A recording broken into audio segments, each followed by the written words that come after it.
Going to make sense. I'm just going to start at the beginning with the house.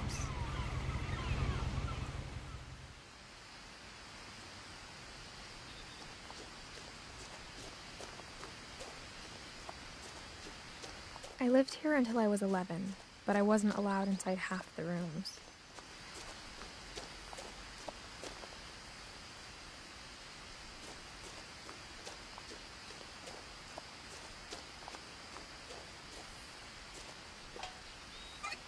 Inside the mailbox were bills from 7 years ago, marked urgent, open immediately.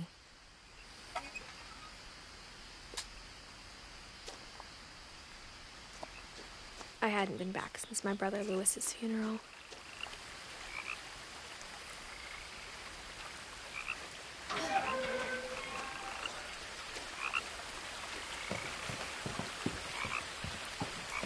In her will, my mother left me a key, but didn't tell me what it unlocked. Maybe she thought I'd know, or she thought that the mystery would be enough to bring me back.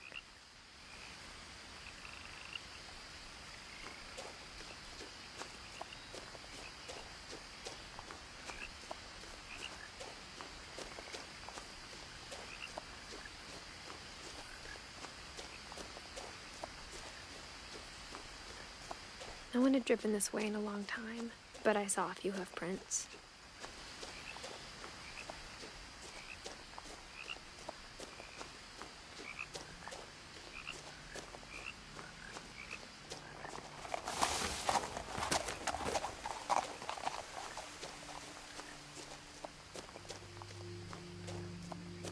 The truth is, even after I inherited the house, I never thought I'd come back to it. But now I had questions about my family that only the house knew the answers to.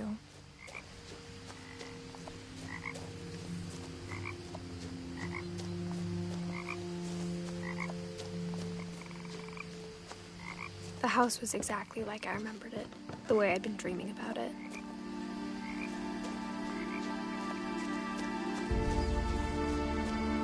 As a child, the house made me uncomfortable in a way I couldn't put into words.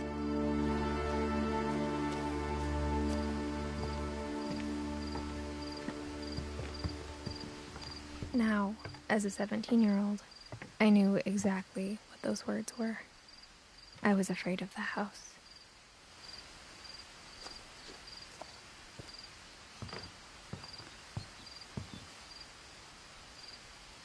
I hoped the key might unlock the front door. It didn't. Looking in, I felt like the house itself had been waiting for me.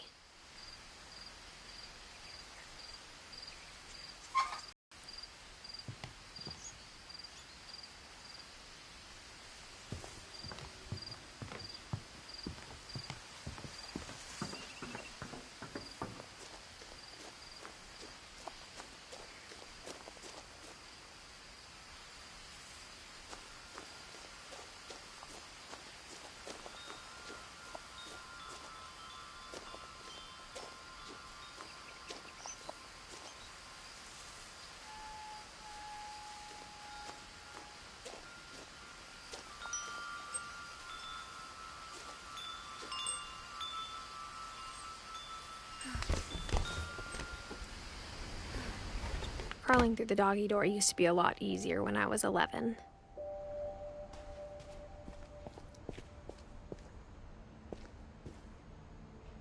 The power had been turned off the night we left.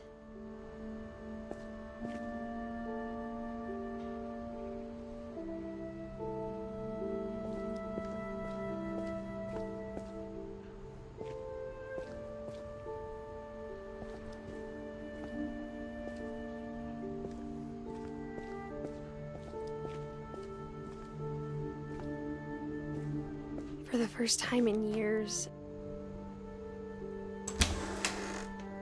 I felt like I was home.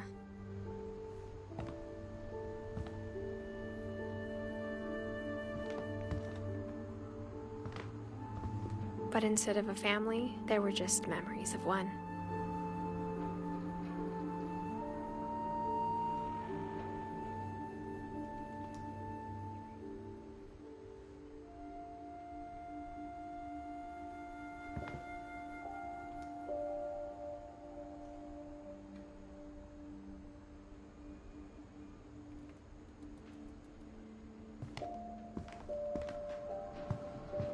Like how only one restaurant would deliver to our house, so we had Chinese a lot.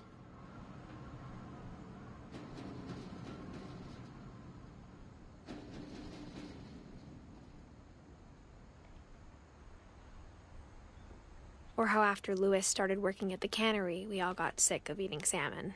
Except our cat, Molly.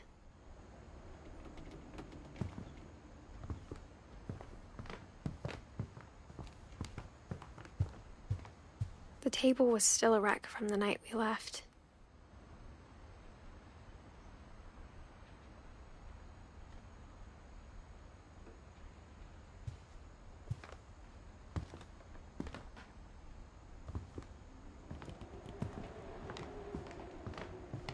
It was like a bomb had gone off, killing everyone but sparing the furniture. My mom was the only one of us who could imagine Great-Grandma Edie living in a nursing home.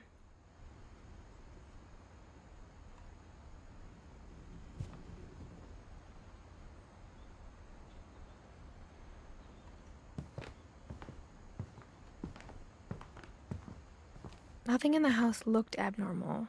There was just too much of it, like a smile with too many teeth. Even the fireplace had a story. Edie told me the bricks came from the original house, after it sank.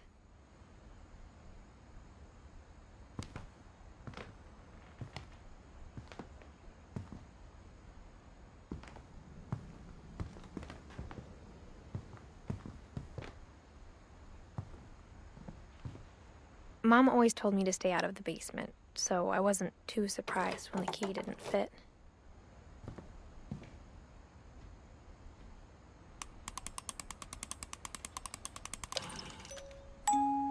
Great-Grandpa Sven built a music box for Barbara, along with the rest of the house.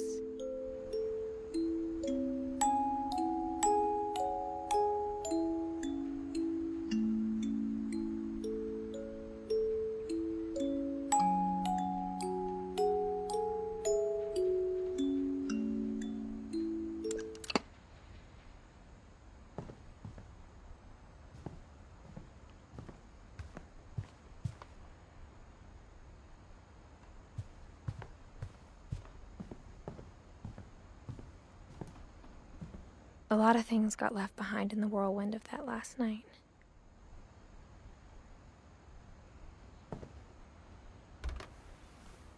Edie told me once that every Finch who ever lived is buried somewhere in the library.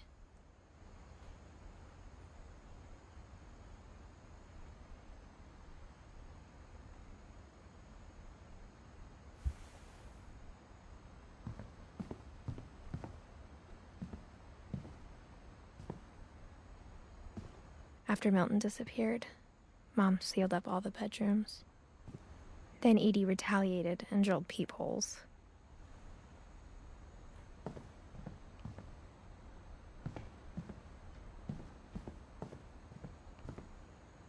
Whenever people ask me about my family, the first thing they always want to know about is Barbara.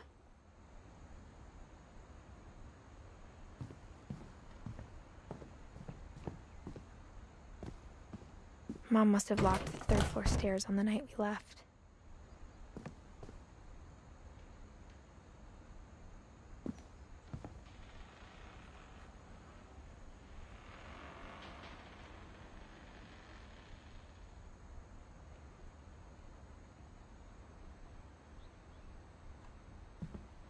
Edie's father, Odin, built the original house.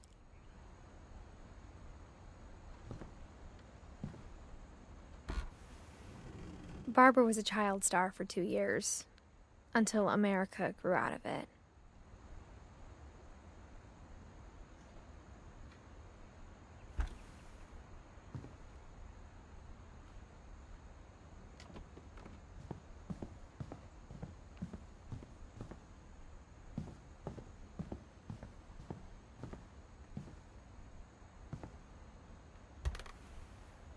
The last time I was in Edith Sr.'s room, I was 10 and she was painting my portrait.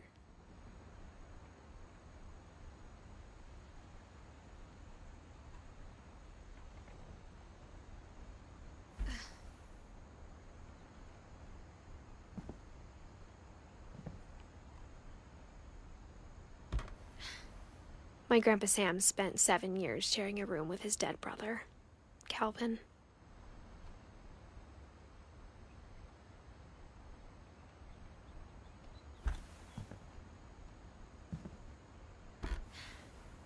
As a kid, I just assumed every house had peepholes and sealed rooms you weren't allowed inside of.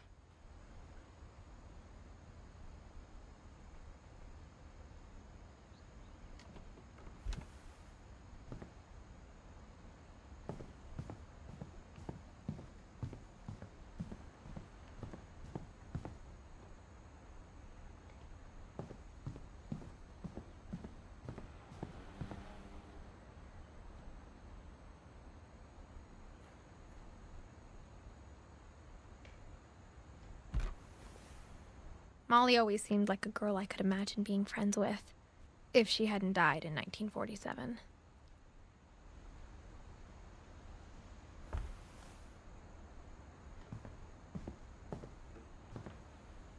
I spent a lot of time playing in Great Uncle Walter's room.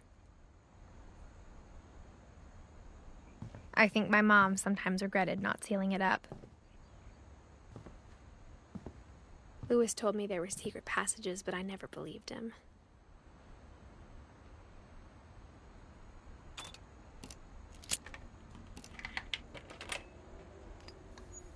Turns out, my mom was really good at keeping secrets.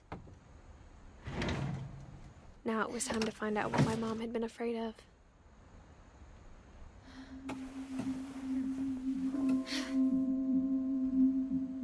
From the paintings on the wall, it was clear my brother Milton had been here before me.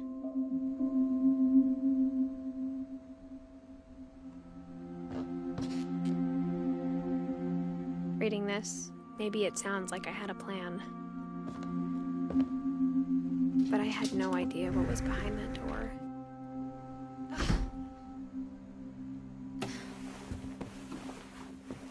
Just like I had no idea where all this was gonna lead. I grew up looking at Molly's room through the peephole.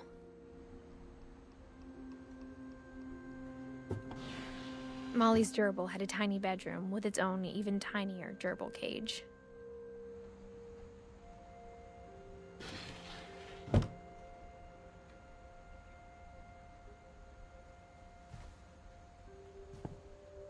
Being inside for the first time, I felt like I'd stepped behind a painting.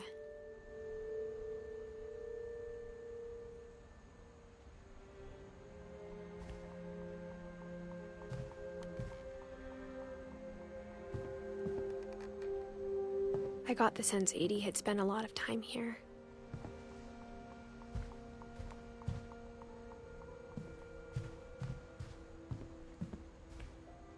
Before my mom sealed the doors.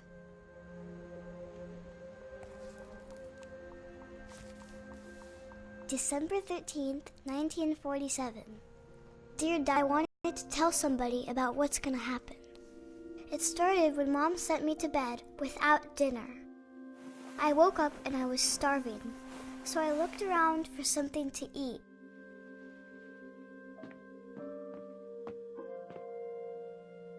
My Halloween candy was all gone. Mom, can I come out now? Sweetheart, it's late. Go to sleep.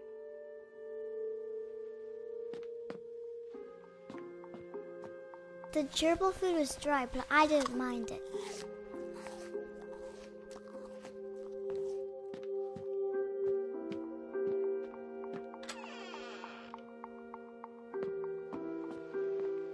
I kept eating and eating.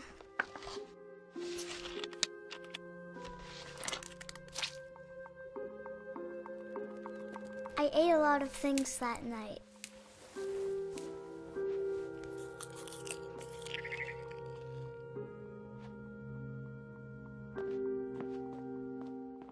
Then I heard chirping outside my window.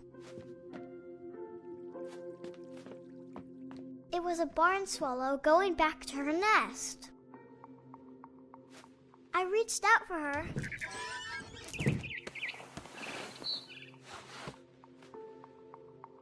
And suddenly, I was a cat.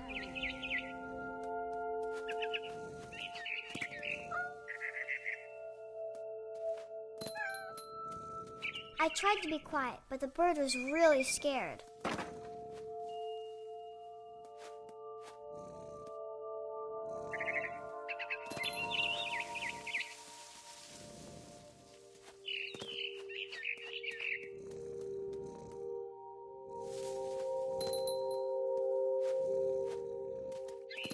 Mom and Dad didn't even look at me.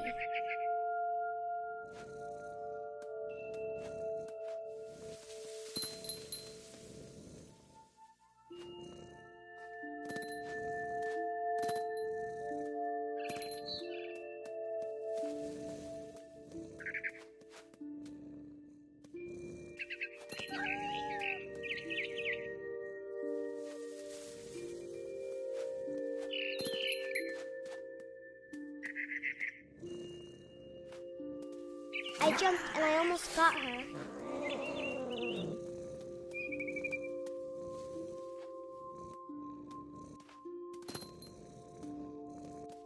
I could tell she was getting really tired. Now I was up in the big tree. I promised Dad I wouldn't climb it anymore. All I cared about was eating that mama bird. I gobbled her up. And suddenly, I was an owl. First, all I heard was the wind. Then I heard little teeth nibbling in the grass.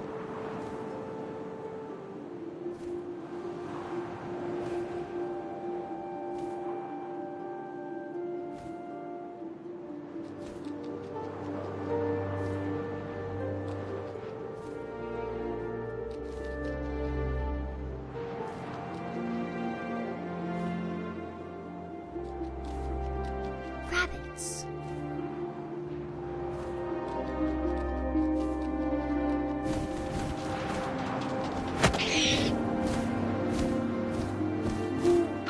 I imagined his face looking up and seeing mine through my talons. I swallowed him up, and I didn't chew one bit. Then I flew off to find something bigger.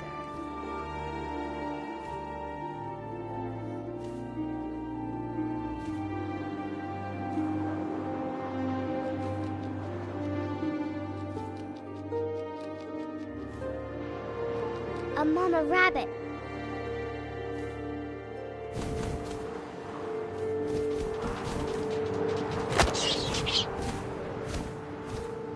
She was almost too big to carry.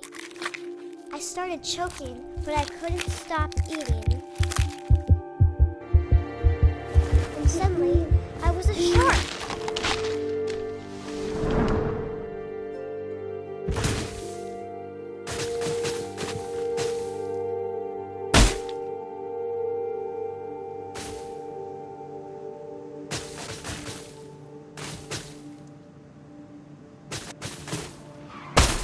I rolled off a cliff and into the ocean.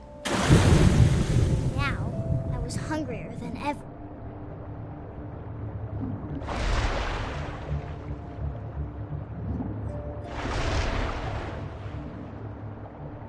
I wanted fat, juicy seeds.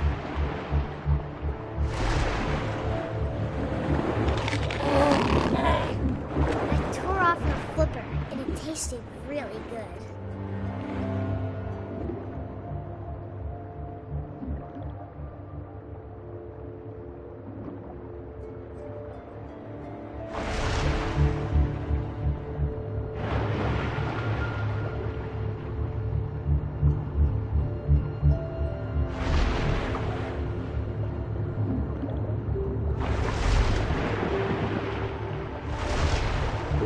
Grabbed on tight. When I was so hungry, I jumped out of the water. When I opened my eyes, everything had changed.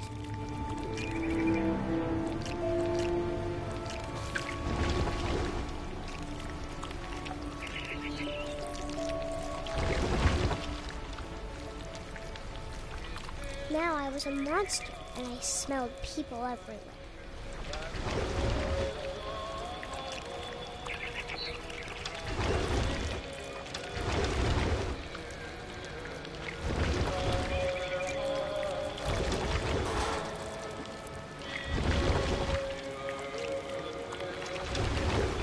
I was big, but I moved real quiet.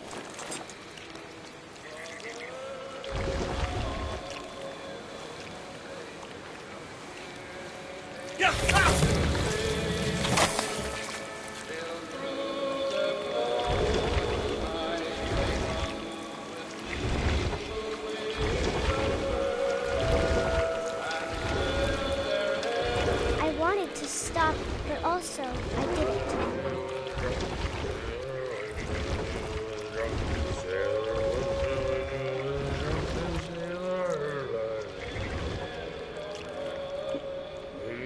Belly with a rusty razor, belly with a rusty razor, belly with a rusty razor. What shall we do with a drunken sailor? What shall we do with a drunken sailor? What shall we do? Put him in the captain's daughter, put him in bed with the captain's daughter, put him in bed with the captain's daughter.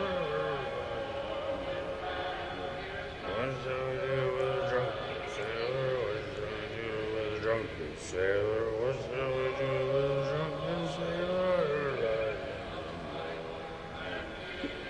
Struck with a longboat till he's sober. Struck with a longboat till he's sober. Struck with a longboat till he's sober. What shall we do with a drunken sailor? What shall we do with a drunken sailor? What shall we do with a drunken sailor?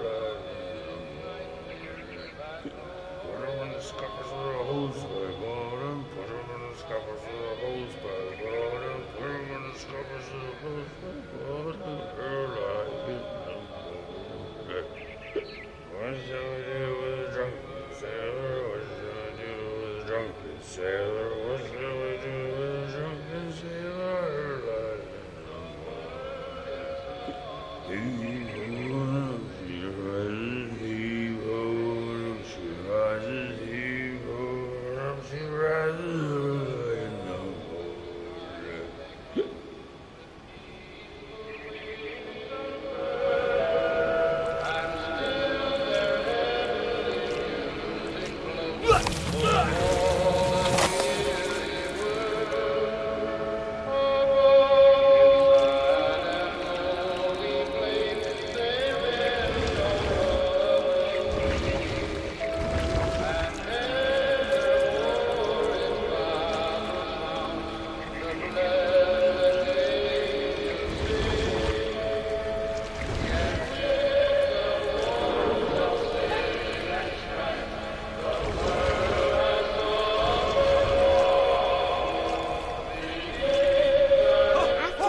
passenger, I was still hungry.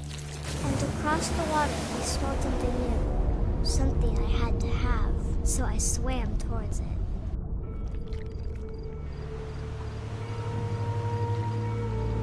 I slithered onto the sand, and the good smell went into an old pipe.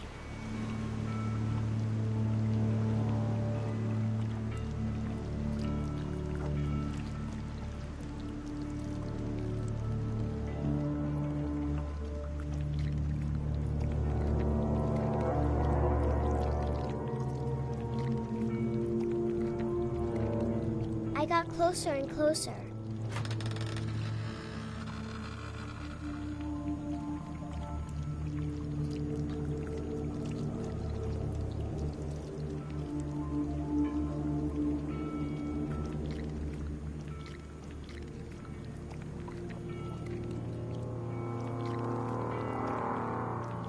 All of my stomach started growling. And suddenly, I was me again. I held my breath for a long time, but I couldn't hear anything. I think it's waiting for me to fall asleep. But it's not going to wait much longer. It needs to feed, and we both know I will be delicious.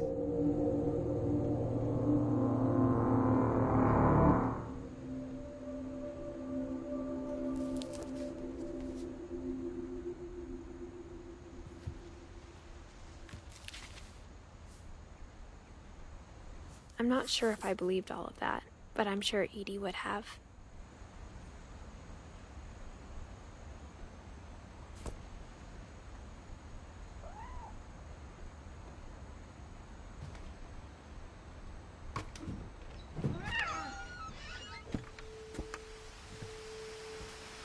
This will be obvious later, but my mom never told me any of these stories.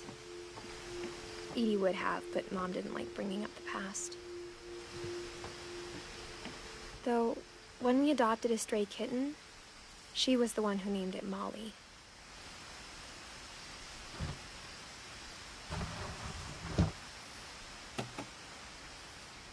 I spent a lot of time in Great-Grandma Edie's room. Edie knit me a new pair of gloves every year, just in time to replace the old ones.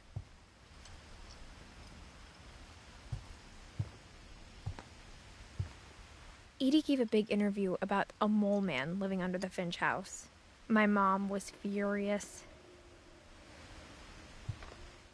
I hadn't thought of myself as Edith Jr. for a long, long time.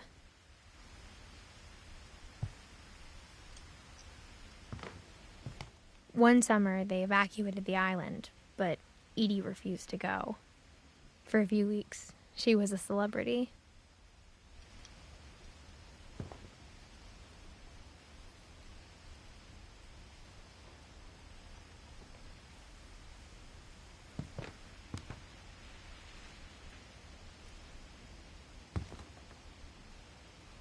When Edie told people Sven was killed by a dragon, she could also have said he was building a dragon-shaped slide that collapsed. She could have, but she didn't.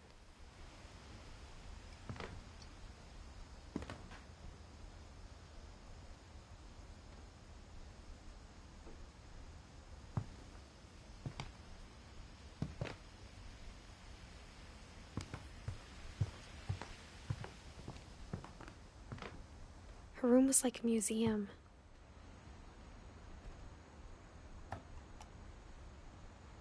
For 500 years, the Finches have been famous throughout Norway for their fortune and misfortune. Odin Finch buries the latest victims of the family curse, his wife Ingeborg and their newborn son, Johan. On January 7th, 1937, he set sail with his family and his house, hoping to leave the curse behind. But 40-foot waves off the coast of Washington send the house and Odin to the bottom of the sea. Odin's daughter Edie, with husband Sven and baby Molly, step ashore on their new home, Orcas Island. Odin Finch is the first to be buried in the new family cemetery. His daughter Edie is already dreaming of a new Finch house.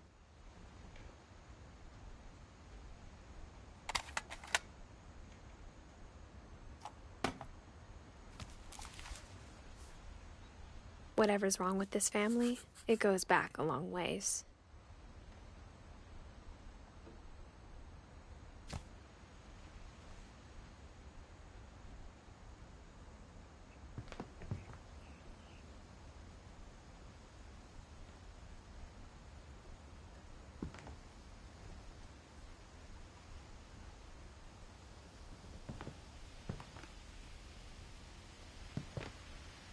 Louis died a week before we left, but Edie had already started to memorialize him.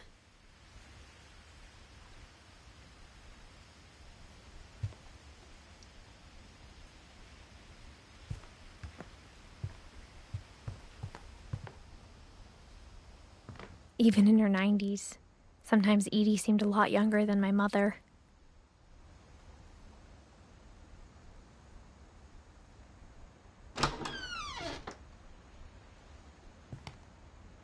The only trace Grandpa Sam's first wife, Kay, left on the house was the pink bathroom.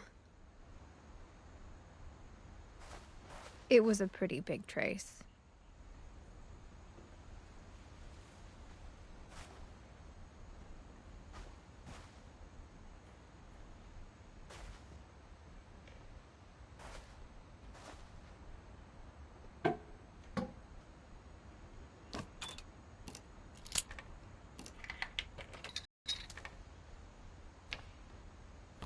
There's a secret in this bathroom. It's in the last place you would look. It isn't in the cupboard. It's hidden in this book.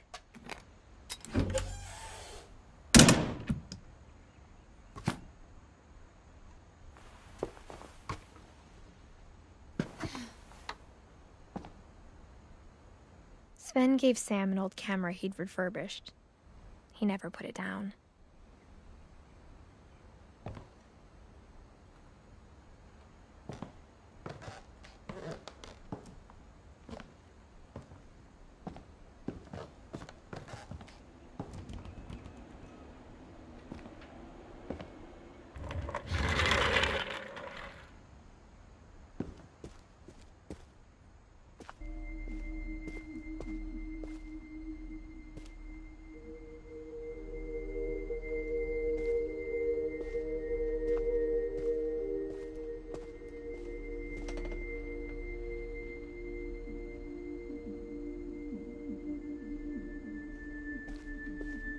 I knew Grandpa Sam had a twin.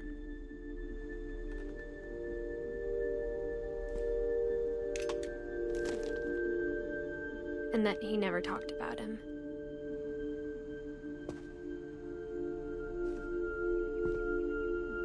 I guess my grandpa didn't like history any more than my mom did.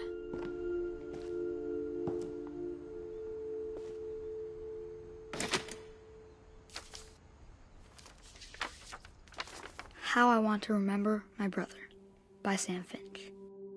The thing I remember is that when he made up his mind, that was it. My brother said he'd die before he ate another mushroom, and he did. At Barbara's funeral, we swore we'd never be afraid again, and he wasn't. I think Calvin always wanted to fly.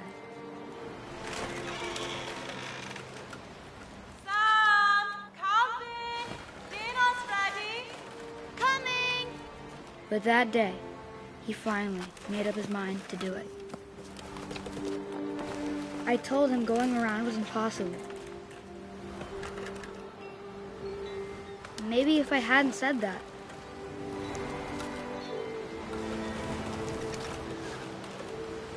Alvin, I'm not gonna tell you again. Maybe if the wind hadn't picked up. Then maybe he'd still be here. But I doubt it. I think he'd already made up his mind. That's what I want to remember about my brother.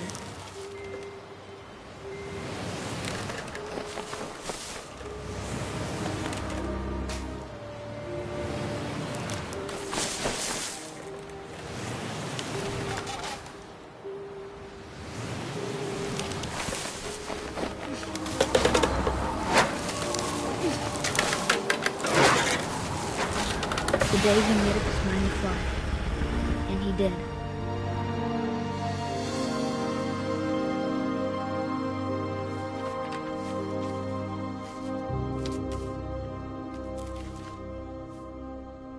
Calvin's story felt strangely familiar.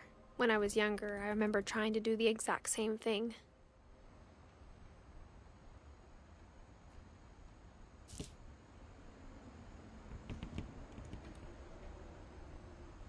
After the funeral, Edie roped off Calvin's half of the room.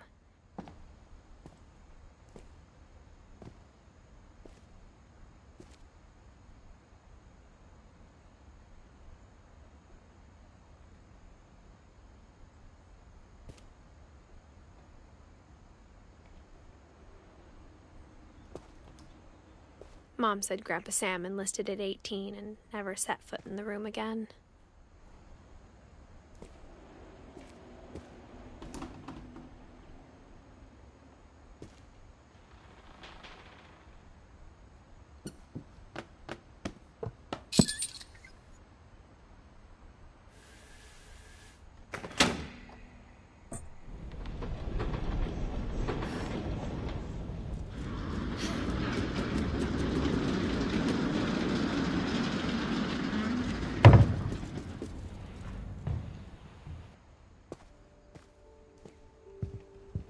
passages were a pretty tight fit. They'd obviously been built for smaller hands and bellies.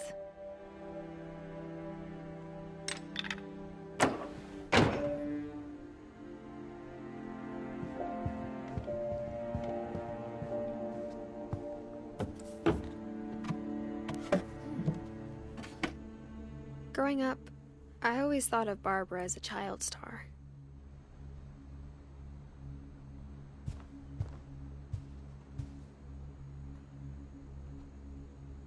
I never thought about how hard it must have been for her afterwards.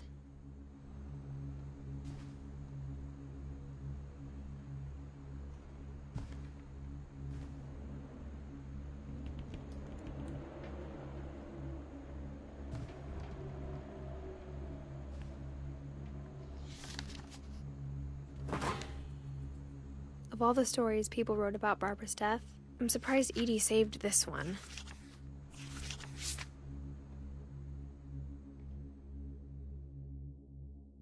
Old Jack here with another ghastly tale inspired by America's most unfortunate family. I'm calling it The Surprise Ending of Barbara Finch. As a child star, Barbara was famous for her scream. Now at 16, she was all washed up. A has-been. But in a lucky break, she'd been asked to perform her signature scream at a local convention for monster movie fans. It was just the boost her career needed. Unfortunately, her scream hadn't aged well. Getting better. I think you just need the right motivation. Her biggest fan and current boyfriend, Rick, was about to demonstrate when... Now that was a great scream. It was Barbara's father, Sven. He'd slipped into a table saw and had to be rushed to the emergency room. So Barbara got stuck babysitting her youngest brother, Walter. Her convention comeback was canceled. Okay, I'm hearing frustration, but I'm not hearing terror. What if I tried... A gang of hoodlums in Halloween masks have been terrorizing Orcas Island tonight. Police are urging residents to... That came from the basement. You're right! Also, I loved your delivery on that. Why is your basement door locked? Because my dad likes making puzzles and secret passages. There's a key hidden in the music box. The secret is to keep winding and winding until finally the key pops out. Thanks, babe. I'll be back in a sec. 20 minutes later, Rick hadn't returned. So Barbara went to look for him, right on cue. She reached for the music box.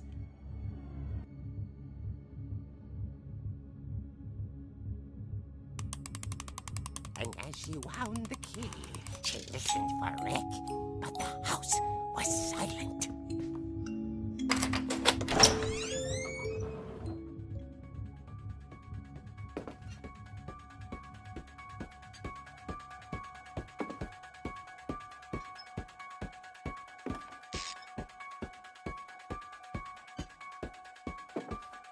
She found Rick's crutch and imagined the worst.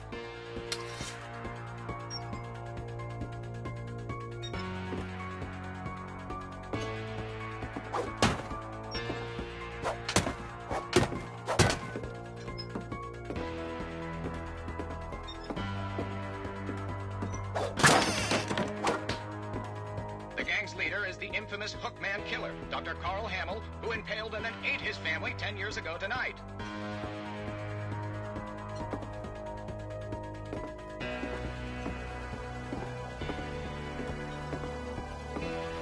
The old fridge rattled and grew still.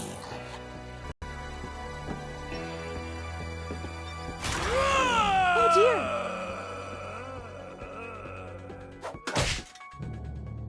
Oh!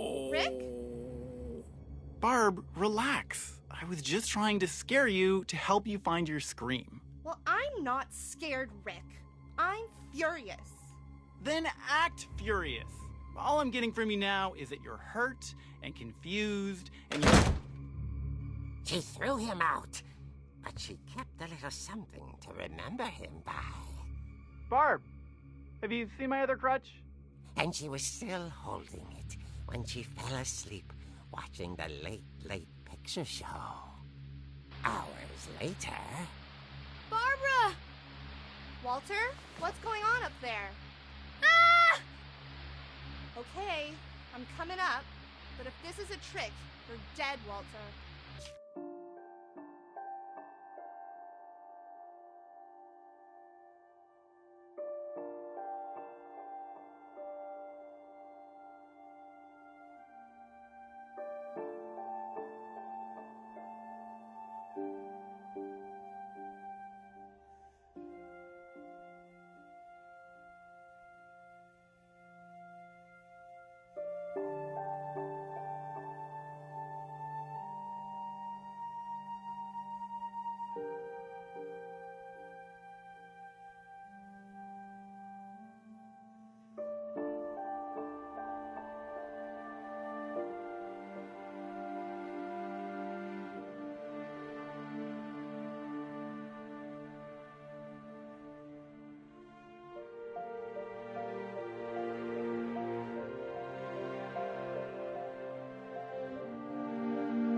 Walter had vanished, but his bedside radio was still on. Orcas Island police describe the man as 6 feet tall, with a steel hook for a hand. Residents are urged to lock all doors and windows and notify the police of any suspicious activity. Barbara turned, saw the hook man, and was speechless. He was quite smashing. And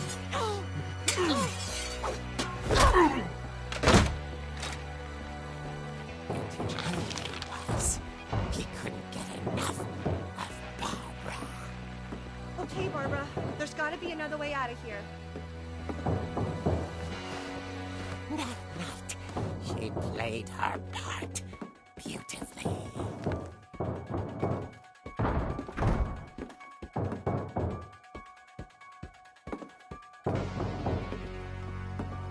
Molly's door hadn't been opened in years.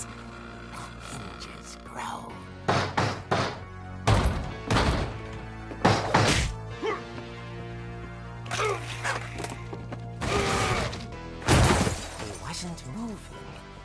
she sensed the story might not be over yet.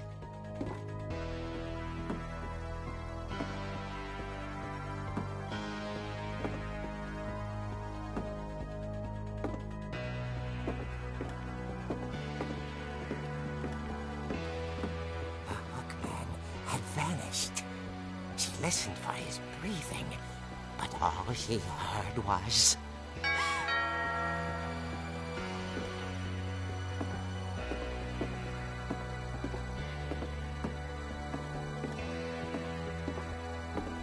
At the door, she heard whispering.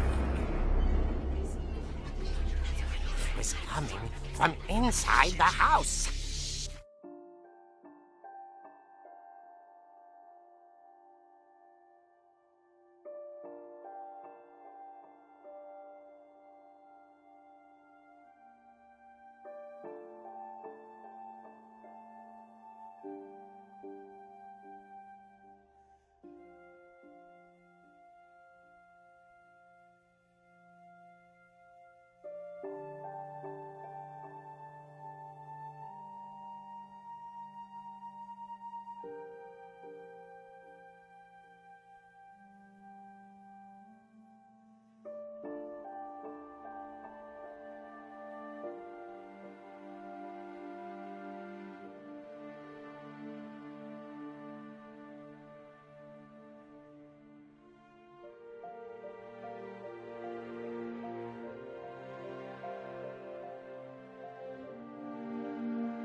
Oh dear. The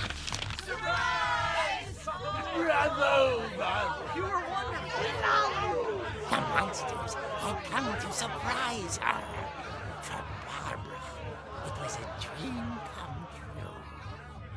Then she saw what kind of monsters they were, and she realized what was about to happen. She was going to be famous. And with her final breath, Barbara Finch gave the performance of her life.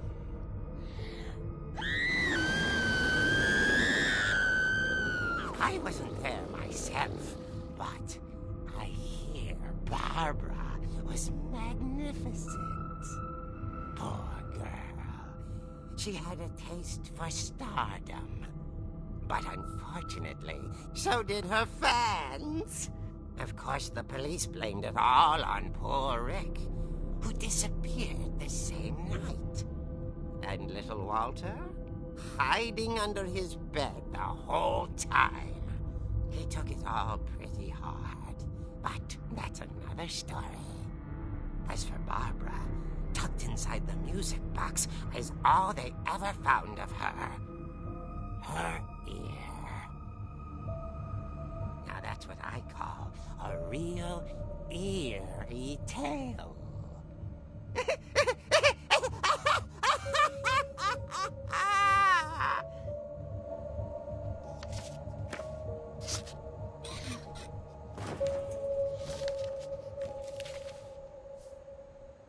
Edie told me all Barbara wanted was to be remembered, as absurd as that comic was.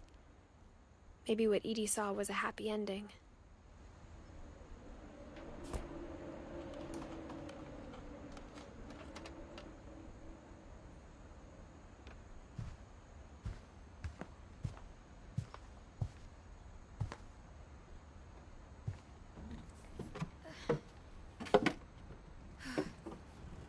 I guess now I know why Mom didn't like me playing with the music box.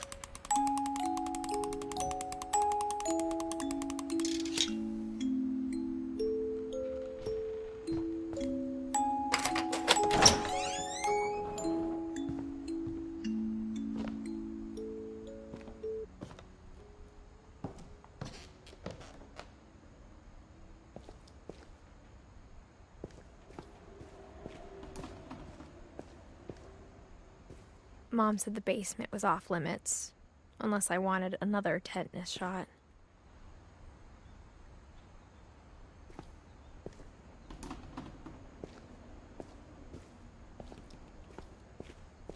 I saw Edie sneak down to the basement once, carrying packages. I thought maybe she was hiding presents.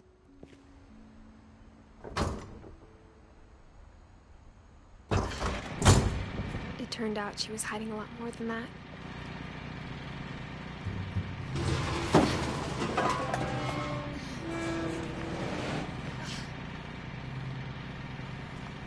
I remember asking Mom once about where Walter had gone. She said after Barbara died, he got as far away as he could. If there's a pattern in all these stories,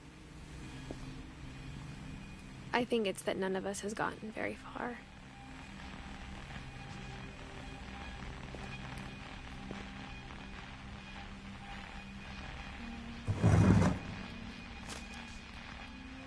Goodbye, everyone. I can't believe I've been down here for 30 years. On that first day, after the shaking started, I didn't think I'd survive a week.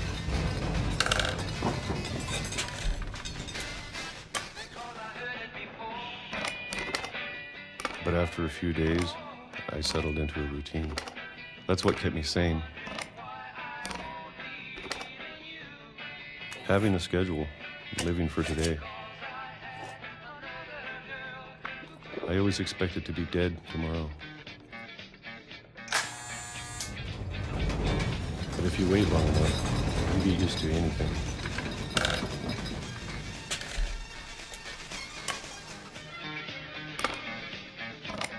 Even a monster on the other side of the door starts to feel normal. Almost friendly.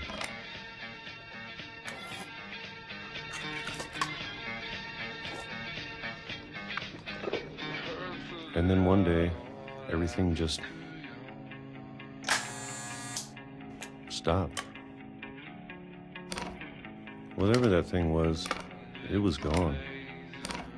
Maybe it got tired of waiting. Or maybe I just got tired of being afraid.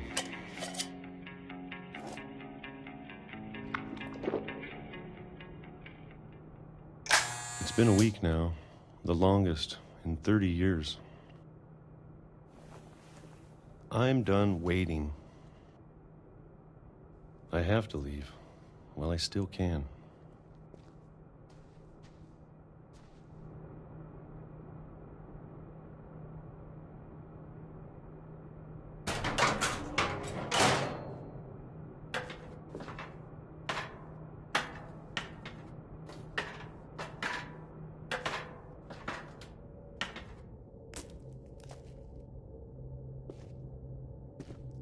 I know it's out there, somewhere. Whatever killed Barbara and Molly and Calvin.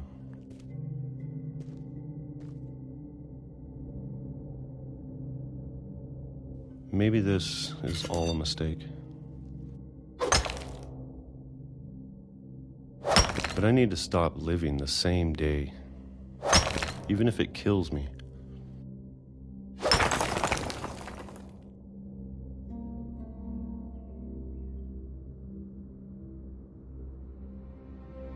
Whatever's out there, I want you to know I'm ready for it. I'm going to appreciate all of it, especially the food. I don't mind if I only have a year left.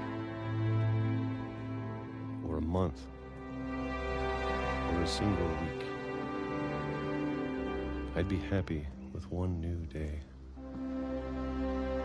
I can already imagine the sun on my face.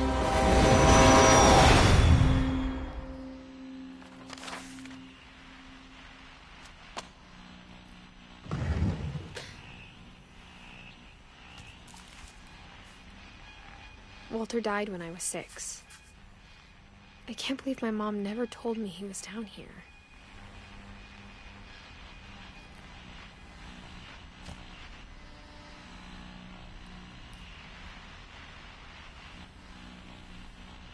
I'm sure my mom was trying to protect me.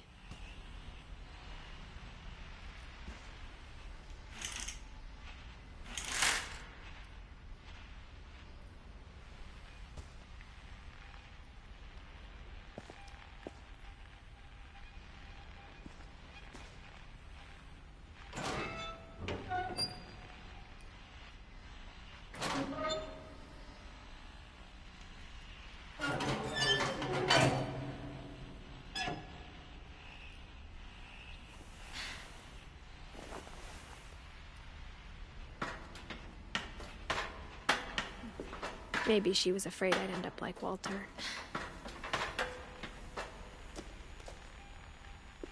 But if she never told me about an uncle under the house,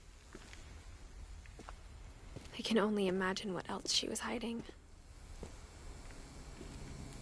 I don't want to make the same mistakes she made, trying to bury something that's still alive.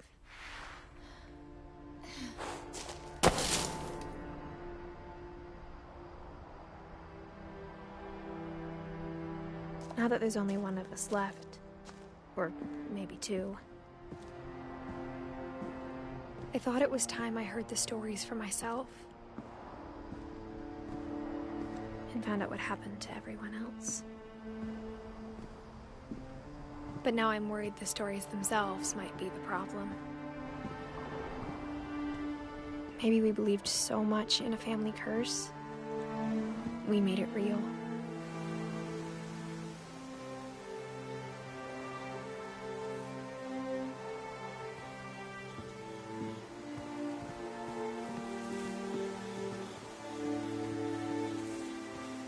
I don't know if I should even be writing this.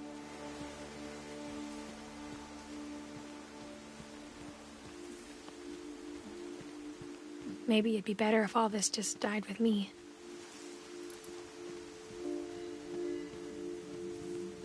But I thought you should know about your family.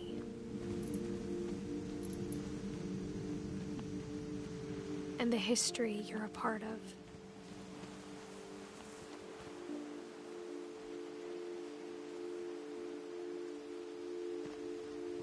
Though, to be honest, I feel as lost as you probably do right now.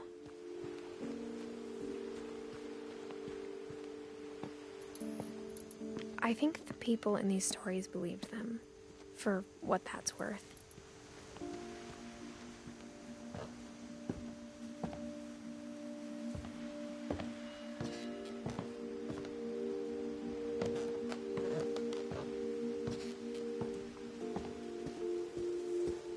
And when you look at the house, that history of imagination and stubbornness and madness, any of it seems possible.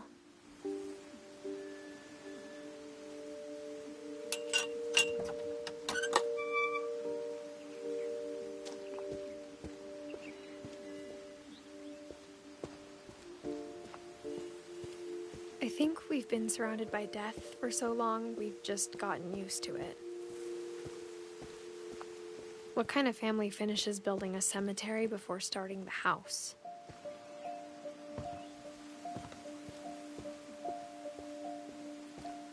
It's embarrassing for me to admit this, but the pet cemetery made me more uncomfortable than the human one. 3 of the gerbils are mine, and 2 had been my fault.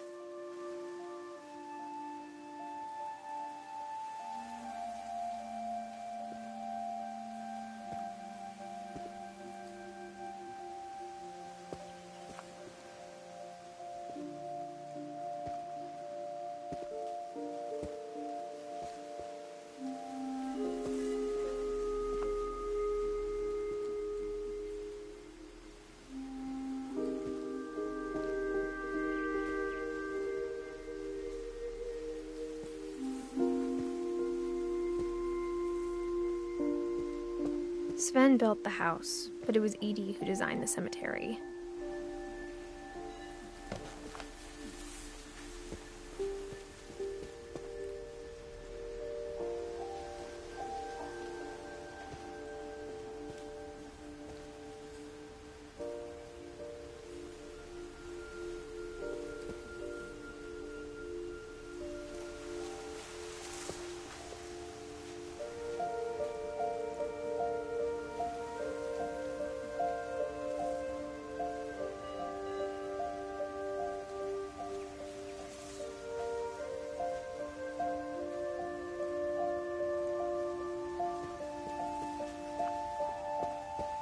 I'm sure Odin's monument had been Edie's idea. My mom was always trying to move on, but for Edie, the past never went away.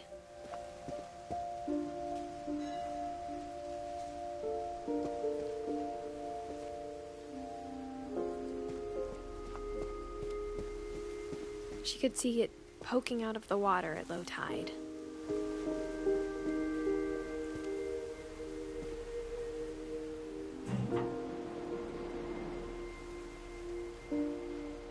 Edie said she dreamed about the old house every night.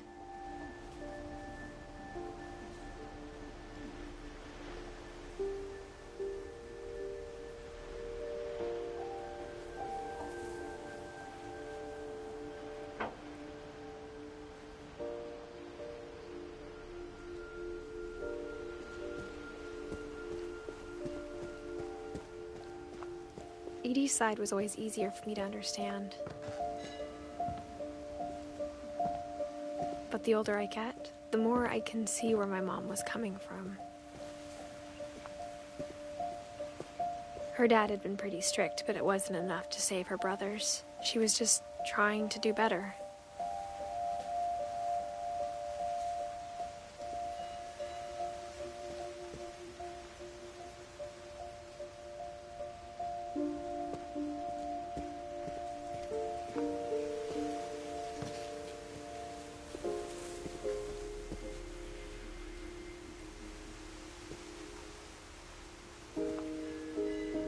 She lost 2 of her brothers, just like I did. I get why she tried so hard to protect us.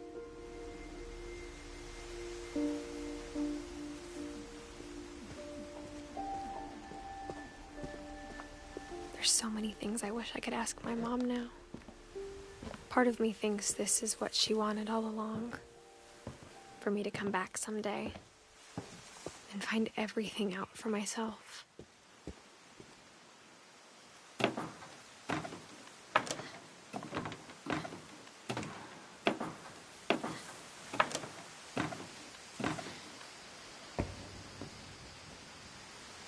But looking back on it now,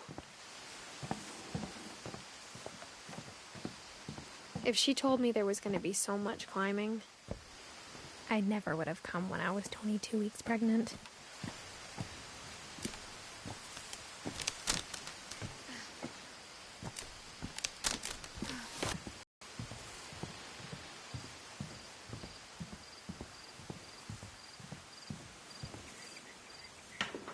I never met Grandpa Sam, but I think he and my mom had a lot in common.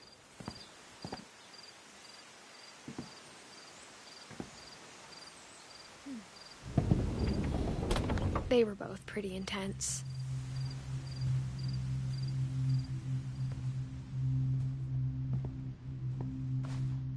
Instead of hiding from death, Sam seemed to go out of his way to meet it.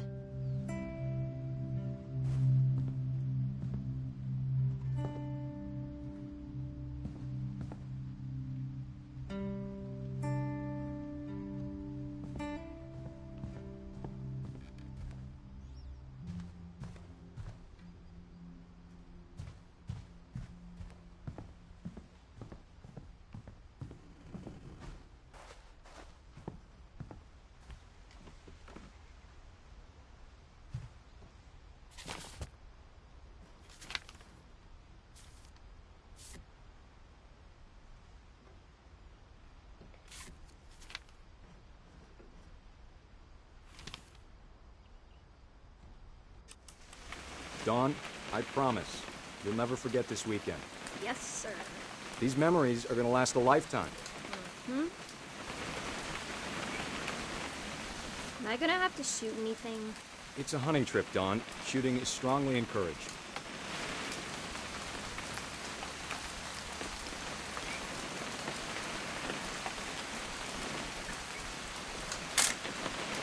Shouldn't we be leaving? Just want to get a shot of you, Dawn, then we can take off. What? Perfect. It's gonna rain the whole weekend, isn't it? I will never forget this weekend, Dad. That's the spirit. Okay, got it. I'm gonna take some pictures, okay? Just be careful. That camera's older than you are. Aw.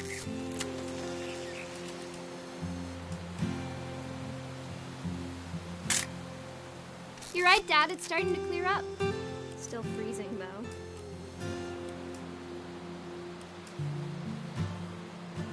Definitely should not have drunk all that coffee.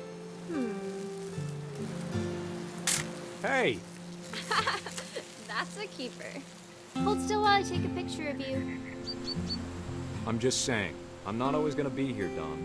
You'll need to remember this stuff, if you want to survive. I'll be fine, Dad. You know who else thought he was gonna be fine? Some guy who died. Dawn, I'm being serious. I know, Dad. You're always serious. Doesn't being out here make you want to chill out? Well, to tell you the truth, I haven't been out here in 20 years. Dad! Good eyes, Dawn.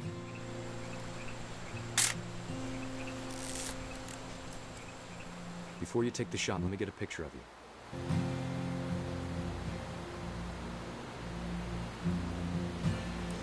Dad, I... Just breathe. Turn off your imagination. Focus on your target.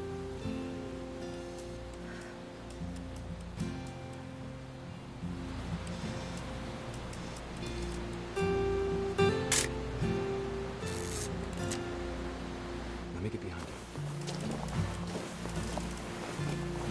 Do I have to do this? Dawn, you don't have to do anything. But if you want to survive, you'll need to be strong.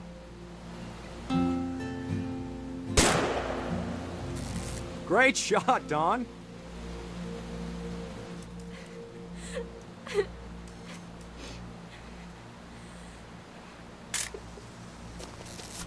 Proud of you, Dawn. Always remember that, okay?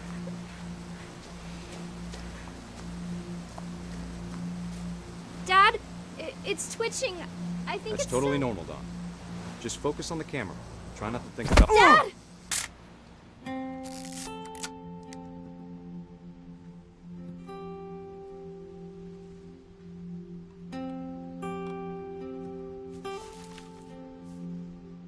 Of all these stories, that's the one I wish most that my mom had told me.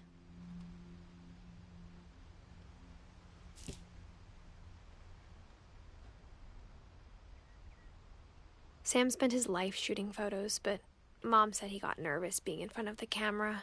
I guess we're all afraid of something.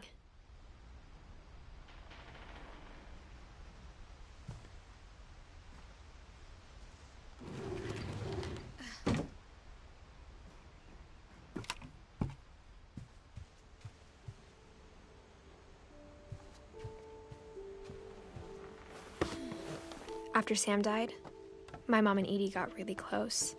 They'd both lost a lot.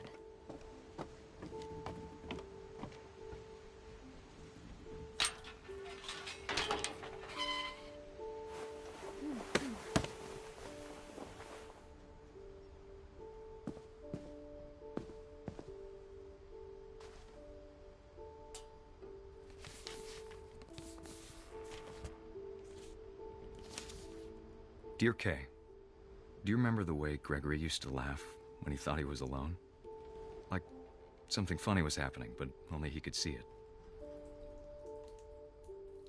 I think he saw things the rest of us don't.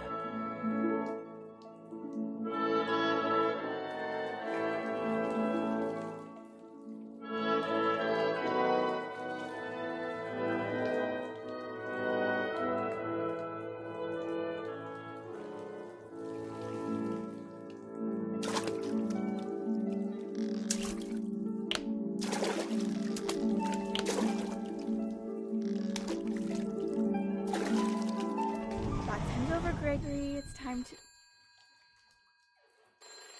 Hold on, sweetie. Hello? Sam, I told you I don't want to talk right now.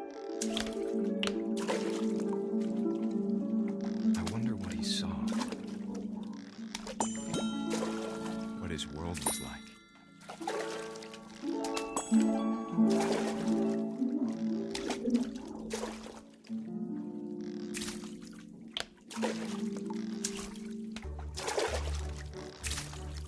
You reminded me so much of Calvin. Lost in his imagination. Whatever it was, he saw.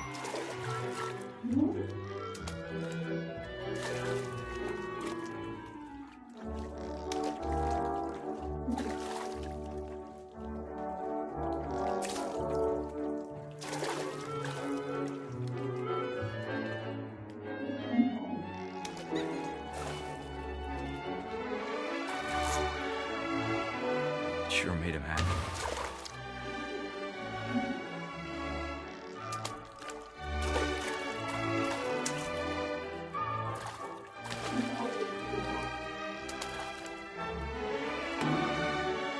I know how silly it sounds.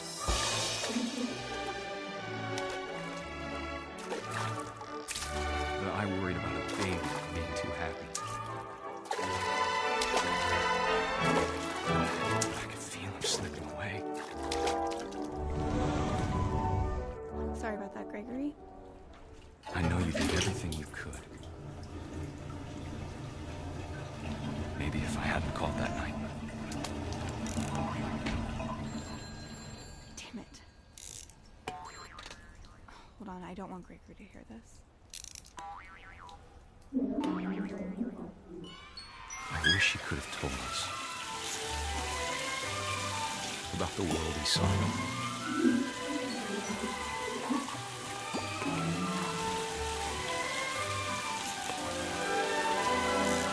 There's so much I don't understand about Gregory, about everything.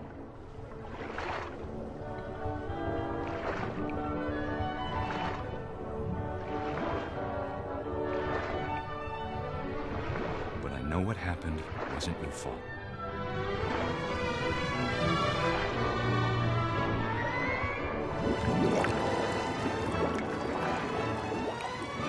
I'm sure he's happy. And he'd want you to be happy too. Good luck, Kay. Love, Sam.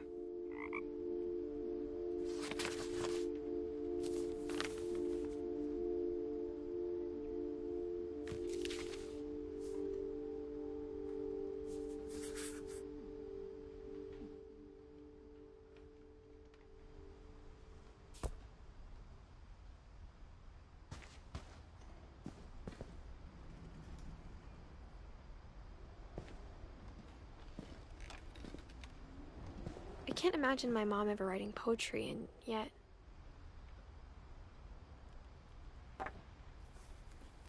A poem for Gus, who always said the wedding was a bad idea.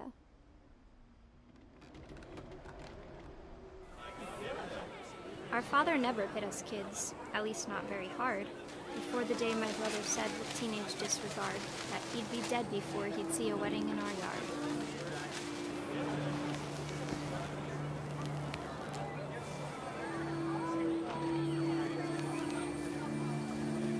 My father made him come, of course, but Gus stood far apart, just flew his kite and bottled up the storm inside his heart.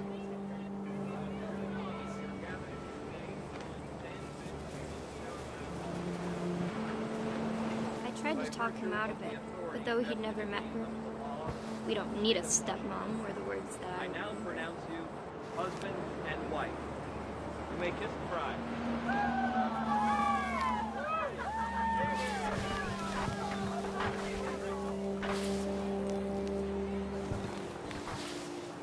When the time for photos came, Dad ordered him to come here. But Gus declined, and as a sign held up his middle finger.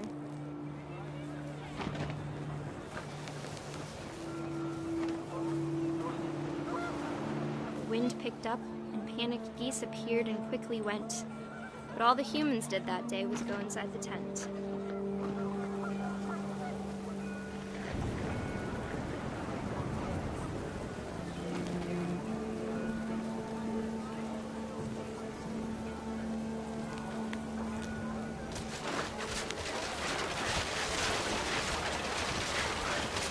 The rain came down in buckets then, but no one seemed afraid that nature might destroy the tent our dad had crudely made.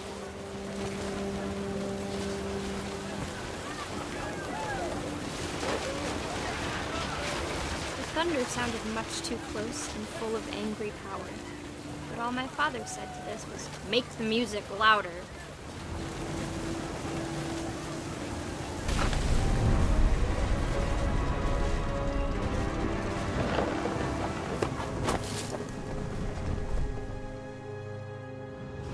I wish that I could truly say I thought about you on my own.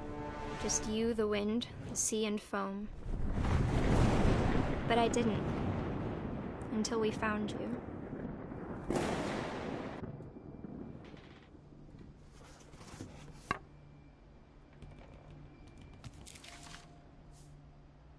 She never talked about him, but Mom told me once if I was a boy, they were going to name me Gus.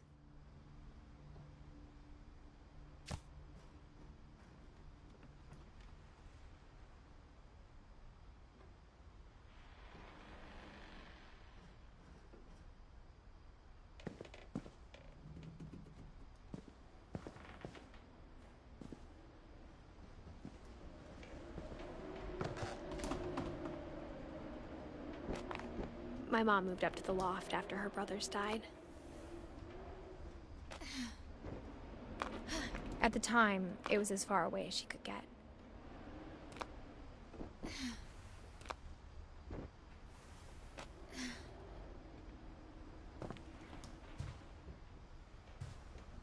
Religion was another thing my mom never talked about, but I think it helped her a lot after her dad died.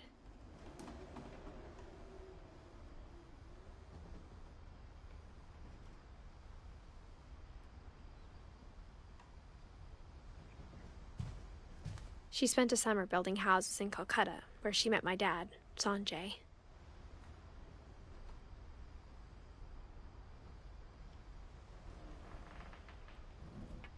My mom moved to India a week after graduation and got a job teaching English. Louis was born a year later.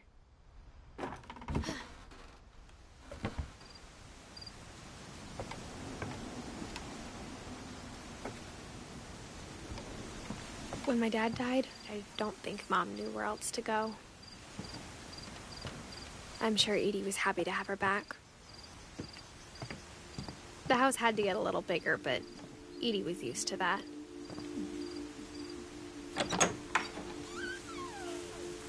And for a while, things were good.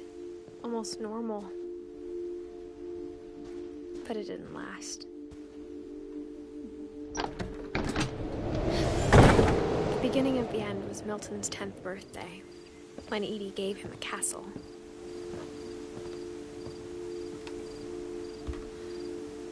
After Milton disappeared, the only thing he left behind was a room full of paintings.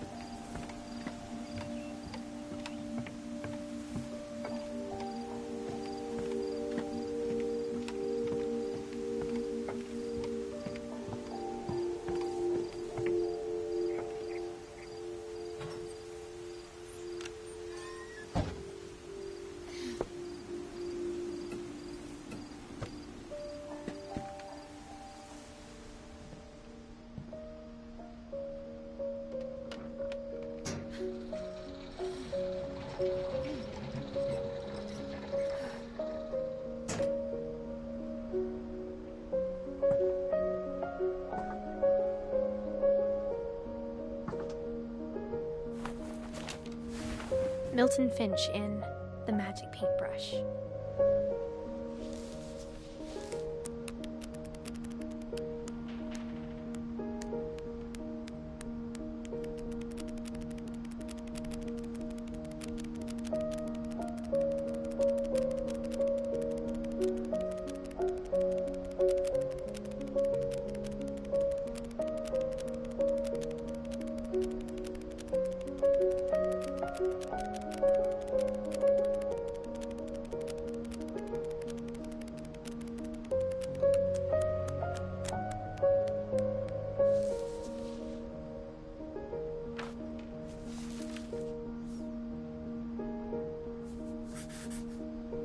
I was 4 when Milton disappeared.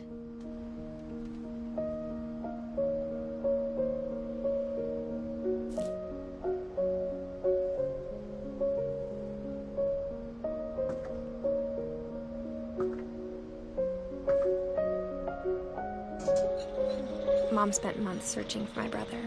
Then she sealed the doors.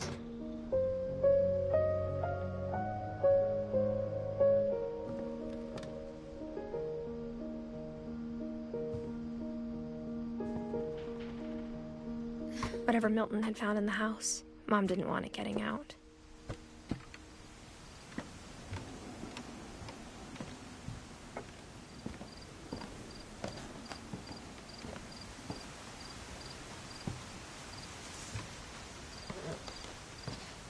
Mom definitely blamed Edie, but I think Louis blamed himself. After he graduated, he just spent more and more time in his room. Until Mom got him a job at the cannery.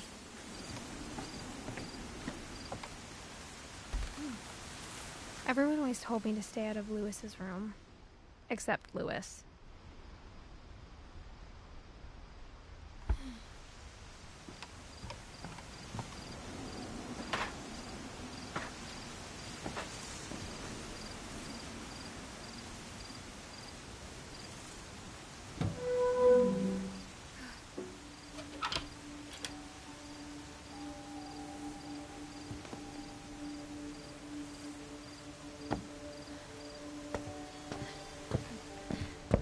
Louis's room smelled very, very familiar. That part of him lived on.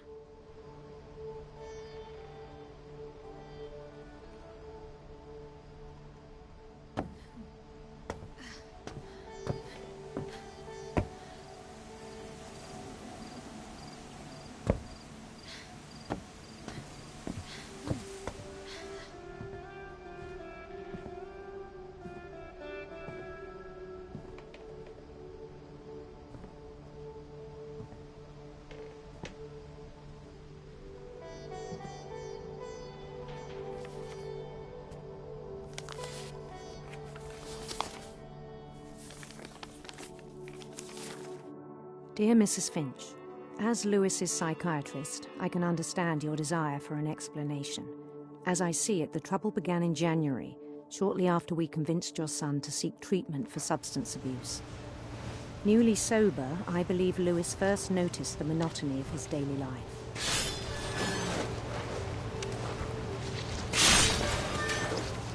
He kept working at the cannery, but he withdrew part of himself. In our sessions, I saw the same behavior. His mind began to wander. I asked him to describe it. He said he started small, imagining a labyrinth. He'd feel his way about. Then something moved. Bats. And toads. And things that have not names. He knew it was all in his head. But he took it very seriously. I had hoped he'd find himself.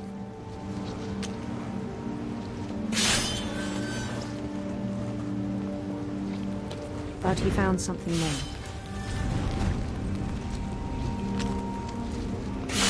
I worried about him then.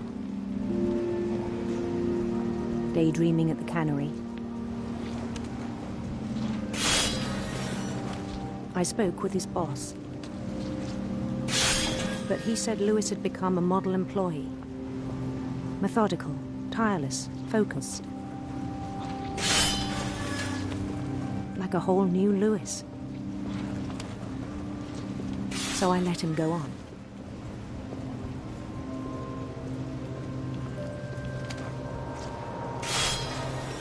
I even encouraged him. It seemed very promising at first. He told me he'd made a new friend.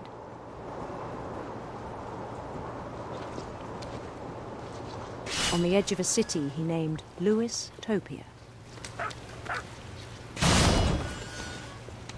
He built the city up slowly, brick by brick. Then he made musicians.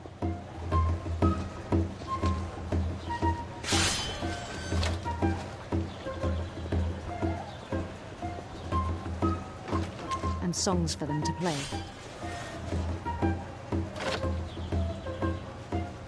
He talked about starting a band.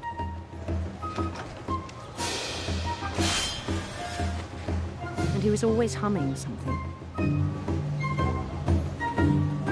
Every day his imagination grew stronger.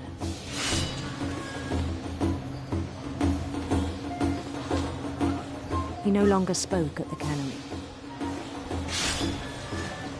But his chopping was as reliable as ever. Then one day it struck him that all the cheering crowds, even the stones under his feet, were all in his imagination. So he could do whatever he wished.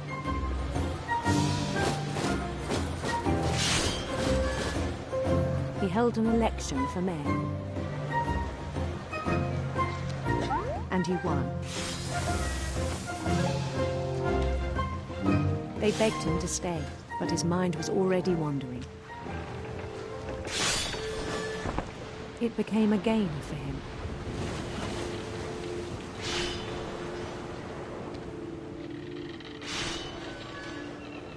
He'd conquer a city, then immediately push on.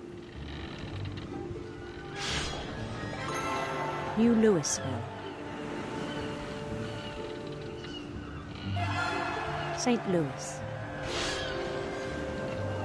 He started drifting away from our reality.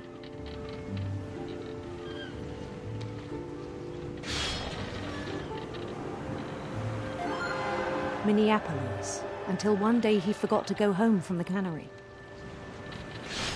Even as his mother pleaded with him, part of Lewis kept sailing on.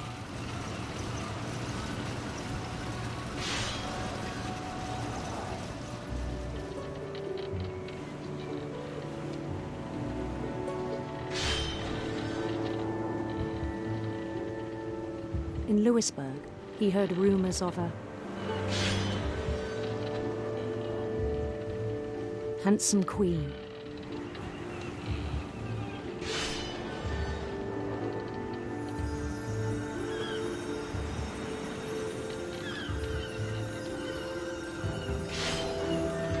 The queen was on her own quest for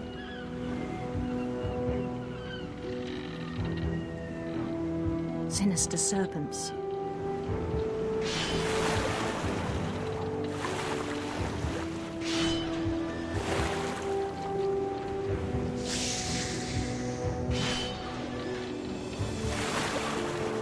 He followed the sound of her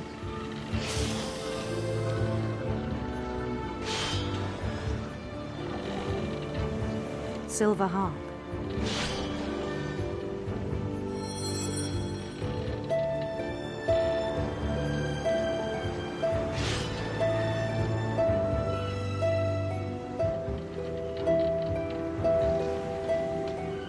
His chase led him to a golden palace east of the sun and west of the moon. Even then, his logic remained sound.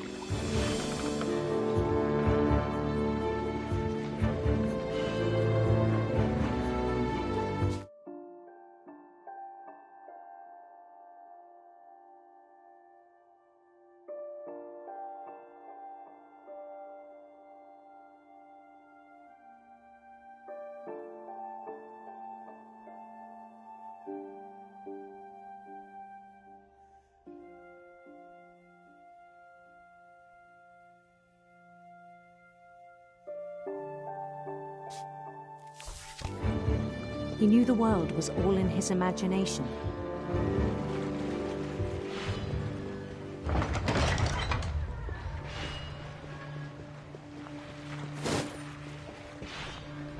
But he was so proud of having created it.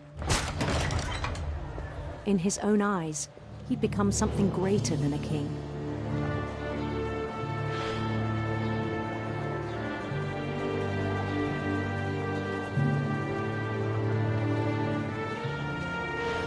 For someone who'd never known success in the real world, I think it was overwhelming. And then it struck him that the real Lewis was not the one chopping salmon, but the one climbing the steps of a golden palace.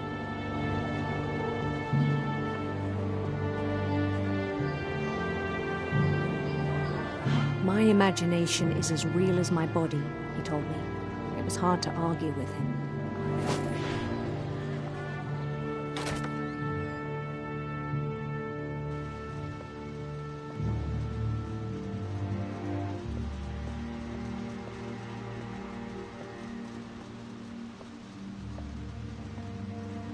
Began to forget the world we know.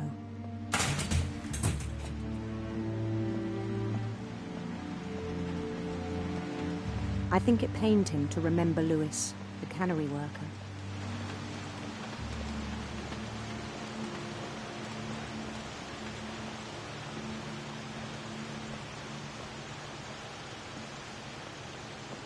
He began to despise the man with a royal contempt.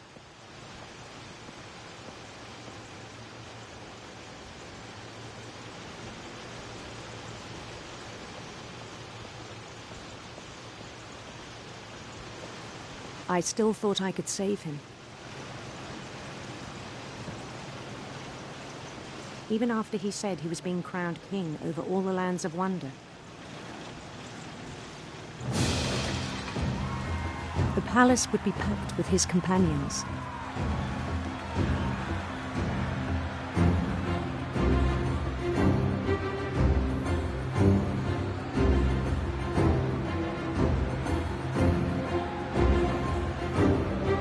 Including the wise Calico who'd insisted on advising him.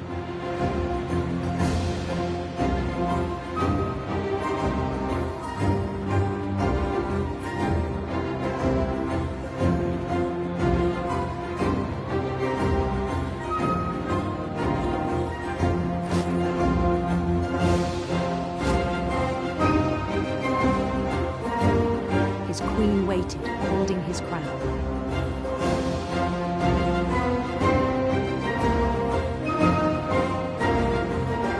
was only one thing left to do.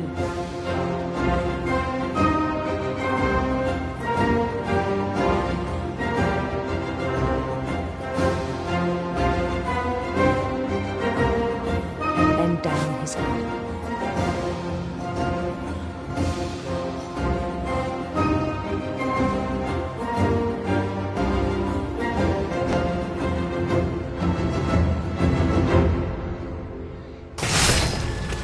I think you know.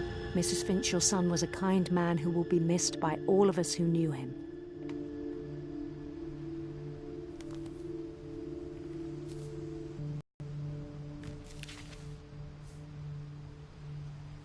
My brother was really cool. I wish you could have met him.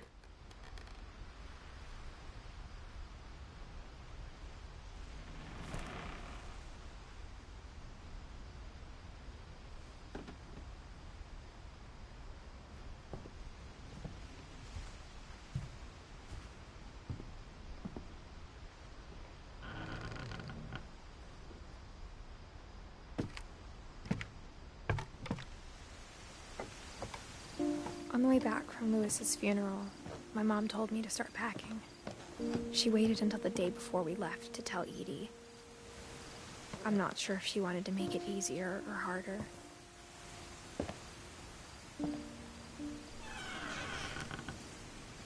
I wish we'd stayed. But I understand why we left. My mom ended up leaving everything behind.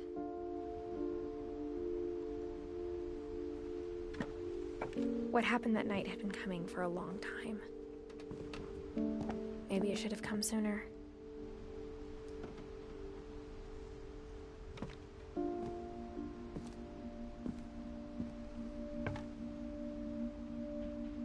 But it had to end one way or another. All that's left now is to tell you about that last night.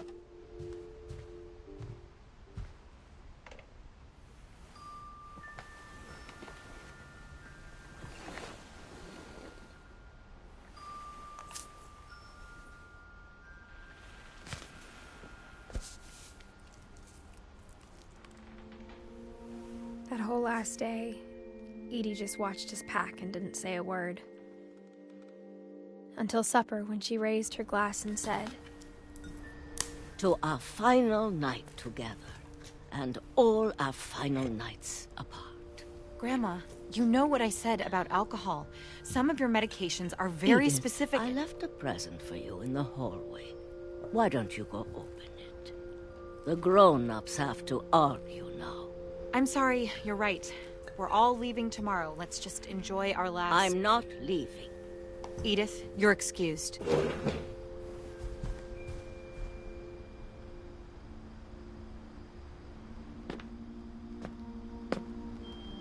The power had been shut off that morning, but Edie always had plenty of candles. When my mom sealed the library, I don't think she knew about the other entrance. Or that Edie had a key to it.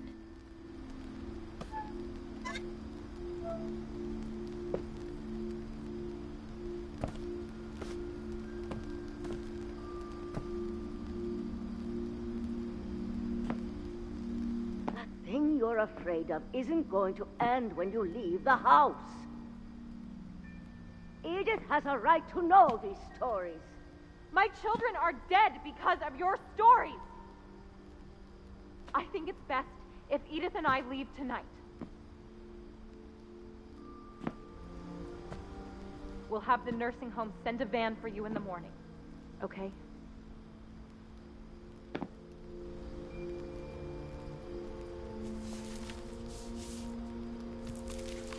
Dear Edith, there's so many stories I wish I could tell you, but there's only time for one.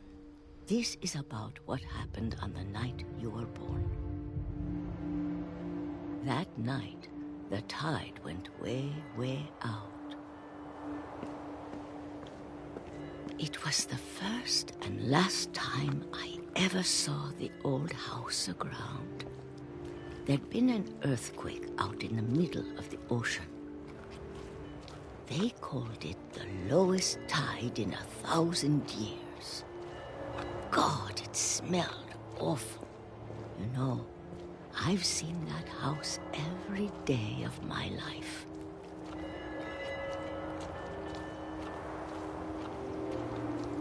But I never thought I'd go back to it. When the fog rolled in, I lost my way.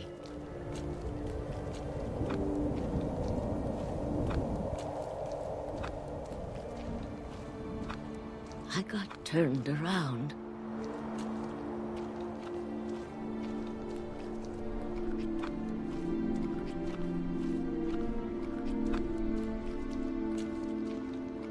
For a while, I wandered. I started seeing things.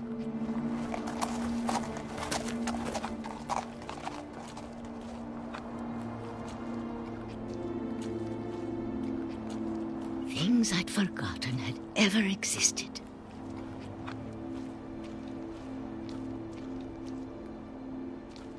But when I saw them, they felt like old friends. That night, a lot of things came back to me.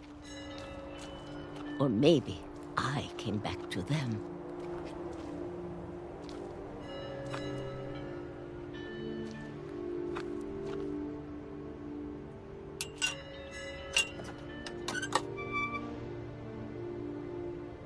Things I can't explain, but that I need you to try and... Edith, what are you doing in here? It's mine. Edith! Mom, you're gonna rip it! Let go! I kicked and screamed, but Mom dragged me to the car. I never saw Great-Grandma Edie again. The next morning, the van came to pick her up, but she was already gone. After that, we moved around a lot.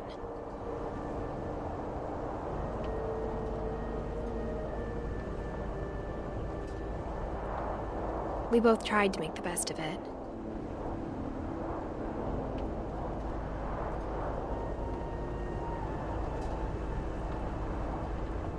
A few years went by.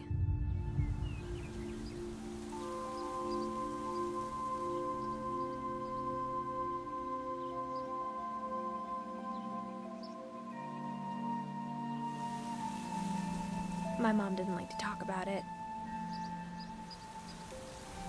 But she started getting sick a lot. The rest happened pretty quickly.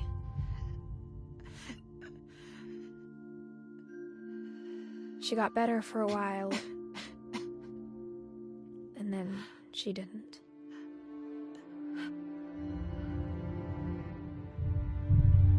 And then I was alone.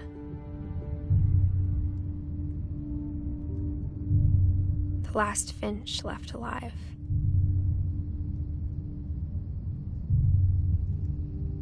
Until I found out about you.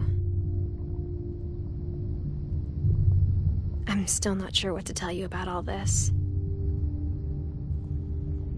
If we lived forever, maybe we'd have time to understand things. But as it is, I think the best we can do is try to open our eyes. And appreciate how strange and brief all of this is.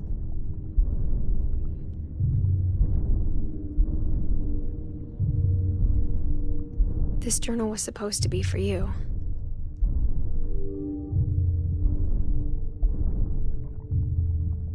But now I hope you'll never see it. I just want to meet you.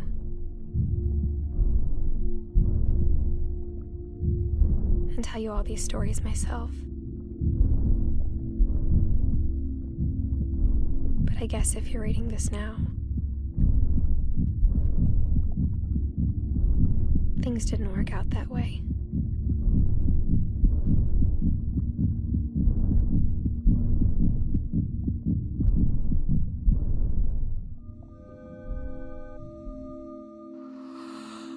This is where your story begins. I'm sorry I won't be there to see it. It's a lot to ask, but I don't want you to be sad that I'm gone. I want you to be amazed that any of us ever had a chance to be here at all. Good luck.